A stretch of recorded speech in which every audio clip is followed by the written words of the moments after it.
Mungkin penghuni lama hanya ingin berkenalan, menunjukkan eksistensi kepada kita yang baru datang. Tapi seringkali, caranya sangat menguji nyali. Indra ingin berbagi pengalaman seram ketika bekerja di pergudangan tua di Cianjur. Memang begini keadaannya, tinggal dibersihin dikit saja sudah enak deh, kata Kang Ijal sambil cengengesan. Buset, ini sih sudah kayak gudang tidak keurus, berantakan banget, akan kerja keras aku bersihinnya. Nanti, Mas tinggal di sini sama Pak Roni, dia di kamar depan, sekarang orangnya lagi mudik, biasanya nanti malam atau besok pagi sudah balik lagi ke sini, kata Kang Ijal lagi. Aku masih terus memperhatikan ruangan yang nantinya akan aku gunakan sebagai kamar tempat tinggal. Rumah yang berukuran cukup besar bagiku ini letaknya paling belakang komplek pergudangan. Pergudangan yang akan jadi tempat aku bekerja mulai besok. Iya, ini adalah pekerjaan baruku setelah hampir 1 tahun menganggur. Atas informasi dari Bang Iwan, salah satu tetangga rumah di Jakarta, katanya ada lowongan pekerjaan sebagai karyawan pergudangan di Cianjur. Tapi di Cianjur, mau memang kamu? Tanya Bang Iwan waktu itu. Ya tidak apa-apa deh Bang, sudah lama banget menganggur nih. Bosen? Jawabku kala itu. Ya sudah, nanti aku tanyain temanku lagi deh, siapa tahu masih bisa. Iya Bang, tolong ya, gaji berapa saja saya ambil deh. Itu percakapan awalnya, dan singkat cerita akhirnya pekerjaan ini jadi rezeki buat aku, karyawan pergudangan di satu tempat di wilayah Cianjur. Aku sampai di lokasi pergudangan sekitar jam 1 siang, hari Minggu. Sengaja berangkat pagi dari Jakarta, supaya tidak keburu malam, niatku berhasil, belum juga sore aku sudah sampai. Awalnya aku pikir komplek pergudangan ini letaknya di kota Cianjur, atau minimal tidak jauh dari pusat keramaian. Ternyata salah, dari Cianjur masih harus menempuh perjalanan 1 jam menggunakan kendaraan umum, angkot dan ojek. Letaknya agak jauh ke arah selatan dari Cianjur. Agak lama aku duduk di satu warung yang terletak tak jauh dari gerbang masuk pergudangan, menunggu Kang Ijal. Siapa Kang Ijal? Kang Ijal ini salah satu karyawan pergudangan juga yang tinggalnya tak jauh dari sini. Jadi, untuk bekerja dia bisa pulang pergi dari rumah setiap hari, sementara aku harus tinggal di mes yang disediakan oleh perusahaan. Jadi perusahaan ini adalah perusahaan distributor beras yang wilayah operasionalnya di Jawa Barat. Salah satu gudang besarnya ya di Cianjur ini. Jadi, dulunya ini pabrik pakaian, tapi sudah dari dulu banget tutup karena krismon, ucap sang pemilik warung, ketika berbincang denganku. Oh begitu, terus dibeli sama perusahaan ini sudah lama Pak? Tanyaku mulai tertarik. Pabrik ini sempat kosong bertahun-tahun sampai akhirnya dibeli perusahaan beras ini. Sepertinya di dalam masih banyak mesin-mesin bekas perusahaan yang dulu deh terbengkalai, rusak. Lanjut bapak pemilik warung. Oh, jadi sempat kosong lama dan terbengkalai. Aku jadi penasaran ingin cepat-cepat melihat dalamnya. Semoga masnya kuat tinggal di mes itu, kata Pak Warung lagi. Memangnya kenapa Pak? Tanyaku penasaran. Hehehe, tidak apa-apa, jalanin saja dulu, jawabnya pendek. Ah elah, bapak warung ini bikin penasaran saja, membuat aku jadi berpikir kemana-mana tentang semoga kuat dalam ucapannya tadi. Cukup lama aku ngopi merokok di warung itu, sampai kira-kira 1 jam kemudian ada seseorang yang datang menggunakan motor parkir persis di depan warung. Mas Indra ya? Ucap orang itu setelah turun dari motornya. Iya, Kang Ijal ya? Benar, ternyata itu adalah Kang Ijal yang sudah aku tunggu sejak tadi. Setelahnya kami berkenalan, sebentar berbincang masih di warung itu sampai memutuskan untuk masuk ke pergudangan. Seperti yang aku ceritakan di awal tadi, Kang Ijal mengenalkan wilayah luas yang isinya ada 2 gudang besar dan 1 gudang kecil ini, dan berakhir di ujung paling belakang letak di mana ada 2 bangunan berbentuk rumah, yang satu berukuran cukup besar dan satu lagi tidak terlalu besar. Bangunan rumah yang tidak terlalu besar inilah yang jadi mes tempat aku tinggal nantinya. Saya pulang dulu ya, sampai ketemu lagi besok. Sekitar jam 4:30 Kang Ijal pamit pulang setelah selesai membantuku membereskan ruangan tempatku tinggal. Kirain mau nemenin saya nginap di sini malam ini, terus saya sendirian nih, ucapku dengan nada kecewa. Tenang saja Mas, aman di sini, di depan kan jalan besar, hehe. Aman sih aman, tapi kan tinggal sendirian di tempat luas seperti ini sedikit banyak cukup menggetarkan nyali. Nanti malam juga Pak Roni datang, hehe. Lagi-lagi Kang Ijal cengengesan. Iya kalau dia datang nanti malam, kalau besok pagi bagaimana? Jawabku lagi. Hehe, ya tidak apa-apa Mas. Karyawan sebelum Mas Indra saja sama kok. Sering sendirian juga di sini. Namanya Pak Okta. Sepertinya dia bakalan datang ke sini lagi deh. Ngambil barang-barang punya dia. Oh iya, aku kerja di sini untuk menggantikan karyawan sebelumnya yang baru seminggu yang lalu mengundurkan diri. Beberapa barang miliknya pun masih ada yang tertinggal di rumah ini. Karyawan lama itu yang sebelumnya tinggal di sini, menjaga tempat ini. Jadi, di sini memang tidak ada satpam atau petugas keamanan. Kang Ijal bilang karena di dalam isinya tidak banyak, hanya beberapa ton beras yang menunggu untuk didistribusikan. Sisanya hanya layaknya gudang tidak terpakai yang isinya mesin-mesin rusak bekas pabrik, selain masih banyak barang yang tidak berguna lainnya. Ya sudah, sore itu Kang Ijal pamit pulang. Sebelumnya dia mengingatkan kalau nanti malam aku jangan lupa untuk mengunci gerbang depan. Malam pun tiba. Setelah selesai mandi dan membereskan barang-barang, aku duduk di depan TV, menikmati segelas kopi menemani melepas lelah. Tapi sendiriku tak lama, karena tiba-tiba ada orang yang mengetuk pintu. Siapa malam-malam datang? Kang Ijal kah? Aku langsung berjalan menuju pintu dan membukanya. Assalamualaikum, saya Okta. Mau ngambil barang-barang saya Mas? Ucap lelaki yang sudah berdiri di depan pintu sambil tersenyum. Waalaikumsalam, silakan masuk Mas. Ternyata Mas Okta, yang tadi diceritakan oleh Kang Ijal.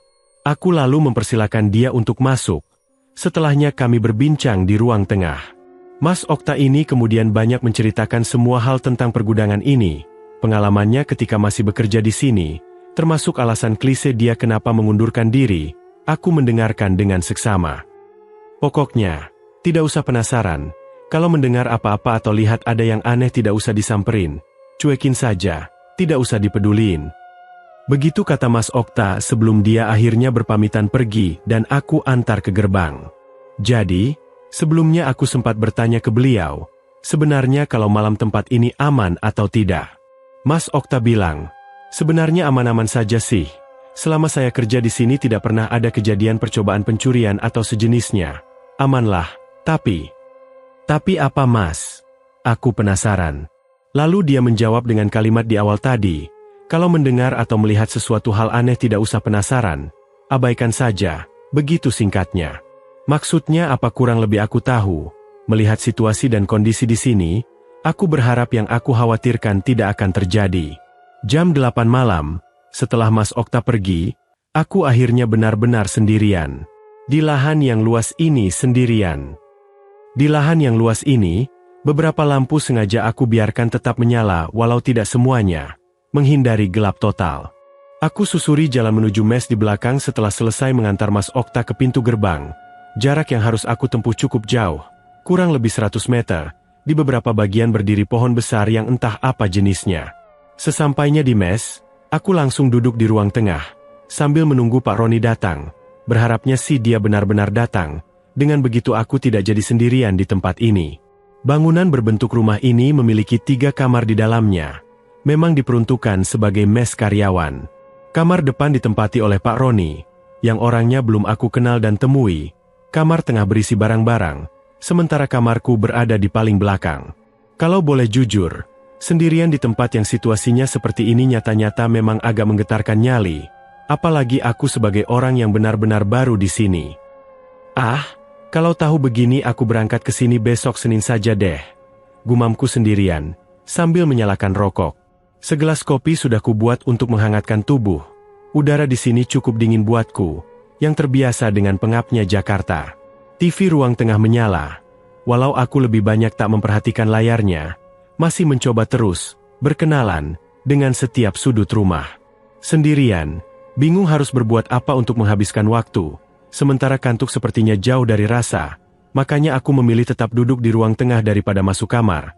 Seandainya pun Pak Roni tidak datang juga malam ini, aku akan tetap di ruang tengah, tidak berani tidur di kamar. Pintu rumah juga aku biarkan terbuka, padahal tak terasa jam sudah menunjuk ke pukul 11 malam. Duduk di teras saja deh. Entah apa yang ada di pikiranku sampai memutuskan untuk keluar dan duduk di kursi teras rumah. Dari teras ini aku dapat melihat sebagian besar wilayah pergudangan. Walau tidak semuanya, Beberapa bagian hanya gelap yang kelihatan, tapi seenggaknya aku dapat melepas pandangan jauh menyusuri setiap sudutnya. Semua bangunan yang ada di dalamnya gelap gulita, tidak ada lampu yang menyala, hanya lampu di luarnya di dekat pintu saja yang menyala. Aku sudah pupus harapan menunggu kedatangan Pak Roni. Sudah hampir jam 12 tengah malam, tapi dia belum juga menampakkan batang hidungnya. Sepertinya aku akan sendirian malam ini. Rokokku habis. Aku berpikir mungkin warung di pinggir jalan yang tadi siang aku hampiri masih buka. Maka aku memutuskan untuk pergi keluar ke warung itu. Berjalan kaki lagi aku menuju pintu gerbang utama yang jaraknya lumayan jauh. Dari gerbang itu sekitar 50 meter ke arah kiri, disitulah letak warung berada. Tak terlalu jauh dari gerbang. Sesampainya di gerbang, setelah aku membukanya, di kejauhan aku lihat kalau warung itu masih buka. Lampunya masih menyala terang. Syukurlah, masih buka. Aku lalu melangkah ke sana. "Belum tidur, Mas?" tanya bapak warung ketika aku sampai di warungnya. "Belum, Pak." "Loh, Bapak kok belum tutup warung?" tanyaku lagi. "Warung ini buka 24 jam, Mas." "Hehe, gantian sama anak saya jaganya." Agak lega aku mendengarnya. Berarti aku bisa setiap waktu mampir ke sini. "Tinggal sama siapa di situ, Mas?" "Pak Roni memang sudah datang?" tanya bapak warung lagi. "Loh, Bapak kenal Pak Roni juga?" "Iyalah, dia kan sering mampir ke sini." "Pak Roni belum datang, Pak. Besok pagi paling." "Iya, biasanya juga dia datang Senin pagi. Jarang banget datang Minggu malam." Setelahnya, sebentar aku berbincang dengan bapak pemilik warung ini. Sampai sudah hampir jam 1 akhirnya aku mulai mengantuk. "Pak, saya pamit ya, sudah ngantuk nih." Aku berpamitan. "Nanti kalau masih belum bisa tidur juga kesini saja lagi." "Hei," ucap bapak warung. Aku mengiyakan, lalu melangkah pergi kembali menuju mes. Seiring aku berjalan, udara dingin terasa makin menusuk, seenggaknya buat aku. Jalan besar di depan pergudangan ini sangat sepi, jarang sekali ada kendaraan yang melintas. Lampu penerangan jalan juga minim, jadinya terbilang gelap. Aku langsung mengunci gerbang setelah sampai dan masuk ke dalam. Gedung pertama yang aku lewati adalah bangunan yang paling besar. Bangunan satu-satunya yang digunakan untuk penampungan beras. Dalamnya kelihatan gelap, hanya lampu depannya saja yang menyala. Aku lanjut berjalan, tidak terlalu cepat melangkah. Bangunan berikutnya adalah bangunan yang ukurannya lebih kecil dari yang pertama, tapi masih cukup besar. Menurut Kang Ijal bangunan ini tidak dipergunakan. Isinya hanya mesin-mesin rusak peninggalan perusahaan lama yang sudah bangkrut, perusahaan yang menempati wilayah ini sebelumnya. Tapi ada yang aneh. Dari sela-sela jendela aku melihat kalau isi dalam bangunan lampunya banyak yang menyala. Tidak terang benderang tapi cahayanya sangat cukup untuk ada aktivitas di dalam. Bingung, aku lalu menghentikan langkah, karena sebelumnya lampu dalam keadaan mati semua. Dan yang makin membuat aku kebingungan, aku mendengar ada suara-suara mesin yang sedang bekerja, suara mesin yang sedang melakukan produksi. "Kok ada suara mesin?" pikirku kemudian. Penasaran, aku lalu mendekat ke salah satu jendela untuk mencari tahu ada apakah sebenarnya. Benar, ada pemandangan sangat aneh di dalam. Beberapa mesin kelihatan bekerja, seperti layaknya pabrik yang sedang beroperasi, dengan lampu yang menerangi setiap sudut bangunan. Ada apa ini? Kok semua mesin menyala? Tapi, walaupun kelihatan sedang ada proses produksi, aku sama sekali tidak melihat ada satu orang pun di sana. Aku terus memperhatikan, melayangkan pandangan ke setiap sudut isi bangunan, melihat setiap pergerakan roda mesin yang berputar normal, sama sekali tidak ada indikasi kerusakan. Hanya sebentar, mungkin cuma 1 atau 2 menit, kemudian semuanya seketika berhenti. Lampu tiba-tiba mati. Berbarengan dengan deru mesin yang juga berhenti, suasana langsung kembali gelap total dan sepi. Sekejap aku terkesima, kemudian perlahan berjalan mundur menjauh dari jendela. Aneh, sangat aneh. Entah kenapa, setelah itu ada beberapa saat aku malah diam berdiri tanpa pergerakan, seperti terkesiap dengan peristiwa yang baru saja aku lihat. Saat inilah aku mulai mencium sesuatu. Indera penciuman menangkap satu bau yang awalnya samar, tapi lama-kelamaan menguat. Bau yang sangat khas, seperti bau kentang rebus. Iya, kentang rebus. Bau ini timbul tenggelam, ada saatnya samar dan menghilang, ada saatnya sangat menyengat. Tapi aku sangat yakin kalau ini memang bau kentang rebus. Seperti tersadar dari lamunan, aku langsung bergerak melangkah menuju mes di belakang. Di sini, nyaliku mulai goyah, makin merasa ada yang tidak beres. Di antara bangunan kedua dan ketiga, ada jalan kecil yang memisahkan. Jalan aspal ini hanya bisa dilalui oleh satu kendaraan saja. Ketika sedang melewati jalan ini, aku menoleh ke arah kiri. Entah kenapa aku ingin melihat ke sana. Jalan yang nyaris gelap itu, di ujungnya aku melihat ada sesuatu yang hanya terlihat dalam bentuk siluet. Aku kembali berhenti sebentar, memperhatikan, penasaran. Siluet ini awalnya seperti batang pohon yang berdiri tegak. Tapi lama-kelamaan setelah aku perhatikan dengan lebih seksama lagi, ternyata bukan. Sontak, tubuhku kaku, sejenak menahan nafas. Karena jaraknya yang tidak terlalu jauh, tak memakan waktu lama akhirnya aku dapat memastikan bentuk siluet itu.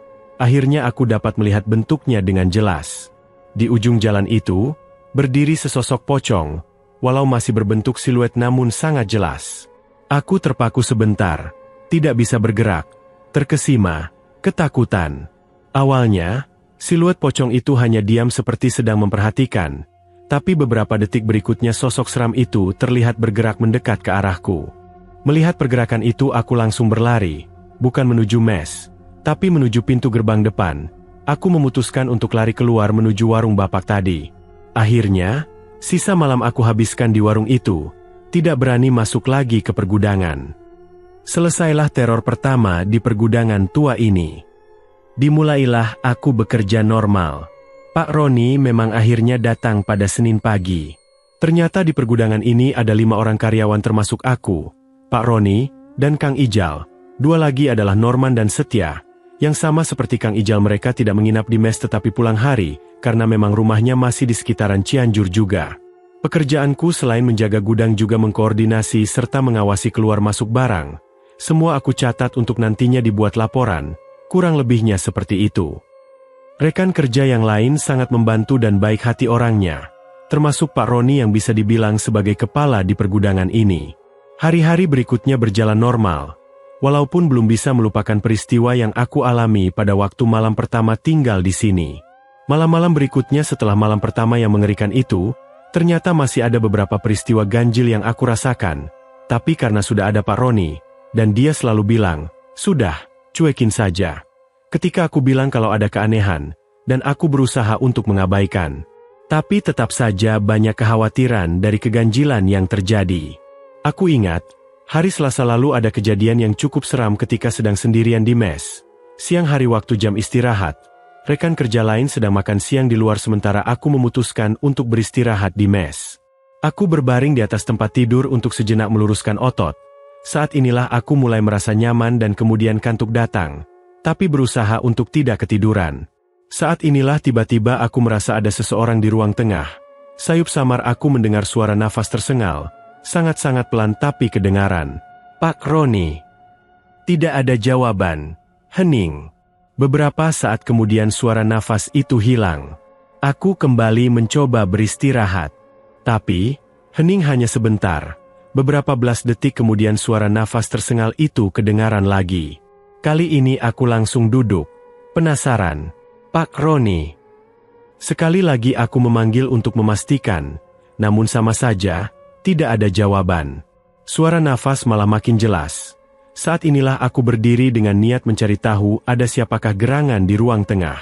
Tapi, belum lagi aku melangkah tiba-tiba ada sesuatu berkelebat lewat persis di depan pintu kamar, bergerak cepat dari ruang tengah menuju dapur di belakang. Tentu saja aku terkejut, karena sesuatu itu sangat cepat namun kurang lebih bentuk dan warnanya terlihat dengan jelas.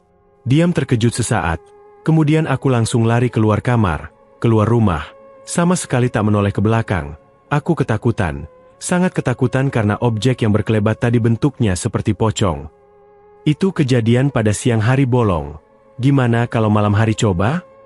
Beberapa kali mencium bau yang sebelumnya sudah aku hirup di sini, bau kentang rebus. Tapi aku berusaha mengabaikan, mengikuti saran Pak Roni. Sungguh banyak cobaan di beberapa hari pertama bekerja di pergudangan ini. Aku yang pada dasarnya bukan lelaki pemberani jadi makin ciut nyali. Sempat berpikir untuk menyerah dan berhenti saja. Dengan adanya banyak keseraman yang terjadi, tapi Pak Roni sedikit banyak menguatkan aku. Seenggaknya 1 minggu pertama aku masih kuat. Hari berganti, tak terasa sudah hari Kamis. Kebetulan, hari Kamis ini ada banyak bongkar muat. Dari pagi sampai sore pergerakan isi gudang terus-menerus terjadi. Hari yang cukup melelahkan. Pak Roni pulang besok kan? Tanyaku ketika pekerjaan sudah hampir selesai. Iyalah, kasihan anak istri saya kalau ditinggal lama-lama. Hahaha. Jawabnya. Atau saya juga pulang ke Jakarta deh. Tidak mau di sini sendirian. Loh kok begitu? Kan enak di sini. Jakarta jauh loh. Nanti kamu capek. Aku memutuskan untuk pulang juga besok sore. Aku tidak mau bermalam sendirian lagi di sini. Gila. Tapi ya terserah kamu. Saya sih tidak apa-apa kalau kamu mau pulang. Pak Roni mengizinkan. Makasih Pak. Seminggu sekali saya pulang ya Pak. Oke, iya. Setelah itu, aku pamit untuk kembali ke mes lebih dahulu. Sudah hampir jam 5. Aku lelah ingin cepat-cepat mandi dan beristirahat. Tapi mungkin karena sudah terlalu lelah. Sesampainya di mes aku malah langsung ketiduran di kamar. Tidak sempat mandi. Aku terjaga, belum tahu sudah jam berapa. Kamar dalam keadaan gelap. Aku mengucek-ngucek mata sebentar lalu menoleh ke arah pintu. Dari sela lubang angin kelihatan kalau ruang tengah lampunya menyala terang. Selain terang, di ruang tengah juga aku mendengar ada suara Pak Roni sedang berbincang entah dengan siapa. Aku tidak mengenali suara orang yang jadi lawan bicaranya. Karena masih sangat lelah dan mengantuk, ditambah dengan mengetahui kalau Pak Roni dan temannya masih berbincang, aku jadi berniat untuk melanjutkan tidur. Setelah terjaga itu, cukup lama aku mendengar perbincangan Pak Roni, ditambah tertawa sesekali mereka terdengar sangat akrab satu sama lain. Aku lalu mengubah posisi jadi menghadap dinding kamar, membelakangi pintu. Yang awalnya berniat untuk melanjutkan tidur, tapi akhirnya cukup terganggu dengan perbincangan di ruang tengah itu. Terdiam sebentar, aku lalu penasaran, jam berapa sih ini sebenarnya?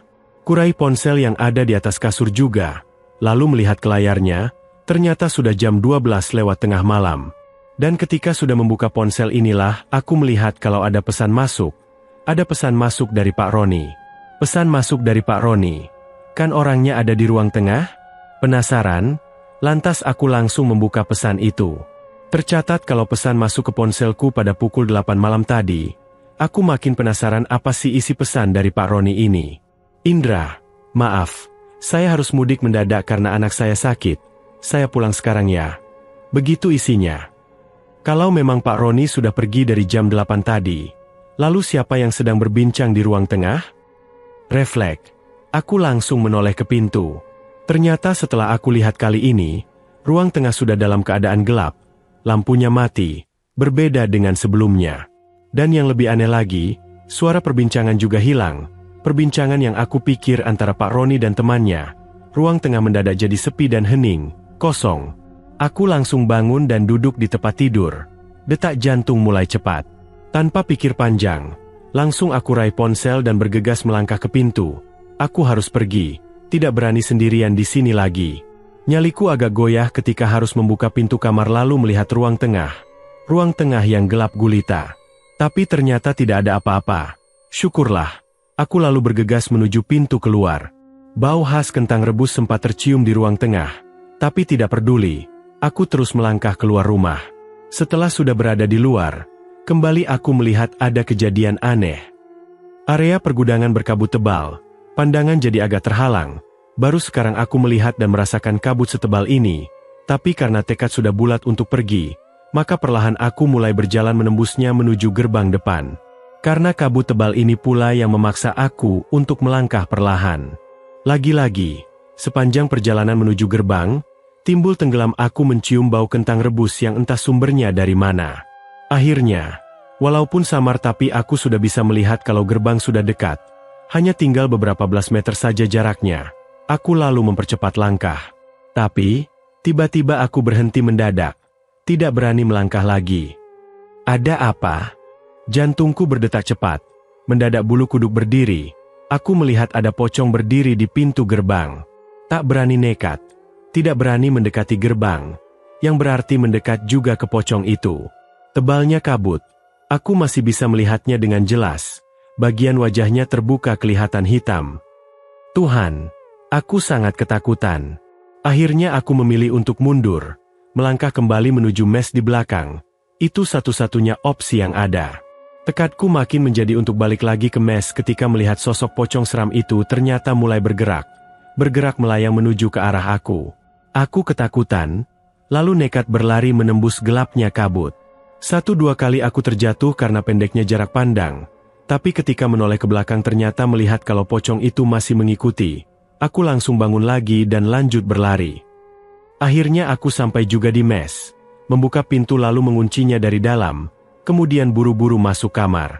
Di kamar, masih dalam ketakutan yang teramat sangat aku berbaring di tempat tidur menghadap dinding. Membelakangi pintu, aku tidak berani menatap ke situ. Nyaris menangis, ketika tiba-tiba lagi-lagi tercium bau kentang. Bau kentang yang makin lama makin menyengat. Aku masih terus menghadap dinding, tidak berani melihat ke arah lain. Bau kentang makin kuat, sudah ke taraf mengganggu, yang membuat aku akhirnya lagi-lagi berniat untuk nekat keluar rumah.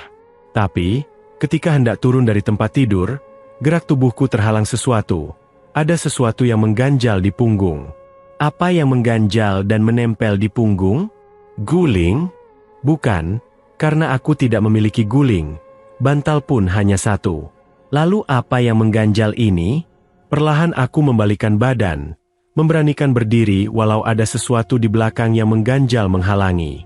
Akhirnya aku bisa melihat semuanya, ketika sudah berhasil membalikkan badan. Ternyata ada sosok pocong yang sedang terbaring di sebelahku. Kain kafan kusamnya terlihat jelas walau kamar dalam keadaan gelap. Kali ini jantung seperti berhenti. Untuk bernafas pun aku tidak berani. Amat sangat perlahan aku bergerak turun dari tempat tidur. Sementara pocong tetap terbaring diam. Sungguh sangat menakutkan. Pelan-pelan tapi pasti aku terus bergerak. Sampai akhirnya berhasil turun dari tempat tidur lalu berjalan cepat menuju pintu. Sesampainya di pintu, entah kenapa aku malah refleks menoleh ke tempat tidur. Sangat menyeramkan. Ternyata pocong sudah berubah posisi menjadi duduk. Bukan rebahan lagi. Wajahnya yang kelihatan hitam menatap aku dalam gelap. Tercekat. Untungnya aku masih punya energi untuk lari keluar rumah. Setelah sukses berada di luar, aku lalu lanjut berlari menembus tebalnya kabut menuju gerbang depan. Terus sampai akhirnya sukses tiba di gerbang tanpa ada gangguan lagi. Lagi-lagi, warung pinggir jalan jadi penyelamat. Malam itu kembali aku habiskan di luar pergudangan. Tidak berani masuk lagi. Selesailah teror malam itu. Setelahnya, aku berusaha untuk tetap terus bekerja. Tentu saja masih banyak kejadian seram yang meneror setiap hari. Tapi hanya sebentar. Akhirnya aku tidak tahan. Hanya kuat 1 bulan aku bekerja. Setelahnya aku mengajukan pengunduran diri lalu pulang ke Jakarta. Yang menentukan betah dan tidaknya suatu orang dalam pekerjaan memang banyak faktornya. Bisa jadi karena teman, gaji, dan lingkungan tempat kerja. Jika memang dirasa sudah mengganggu kesehatan mental, apa salahnya keluar dan mencari pekerjaan di tempat yang lebih baik? Mungkin memang mudah kalau hanya kata-kata, tapi apa salahnya untuk mencobanya? Sekian cerita kali ini, semoga dapat mengisi kebutuhan horor harian kalian. Salam Dairi Mistika.